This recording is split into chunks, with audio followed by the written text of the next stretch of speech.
అసలు దేశానికి సంక్షేమం పరిచయం చేసిన వ్యక్తి అన్న ఎన్టీఆర్.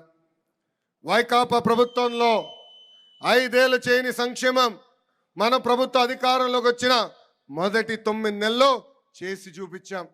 మొదటిది పెన్షన్. ఇక్కడున్న కార్యకర్తలందరూ ఆలోచించాలి. 2014లో చాలని 200 రూపాయల పెన్షన్ని ఒకే సంతకంతో 5 రెట్లు పెంచి 1000 రూపాయలు చేసిన ఘనత మన నాయకుడు చంద్రబాబు నాయుడు గారి. అంతేకాదు అదే 1000 రూపాయల పెన్షన్ని తిరిగి 2000 రూపాయలు చేసిన ఘనత కూడా మన నాయకుడు చంద్రబాబు నాయుడు గారిది. ఈరోజు మన ప్రభుత్వ అధికారంలోకి వచ్చిన మొదటి నెలలోనే 3000 రూపాయల పెన్షన్ని 4000 రూపాయలు చేసిన ఘనత కూడా మన నాయకుడు చంద్రబాబు నాయుడు గారిది.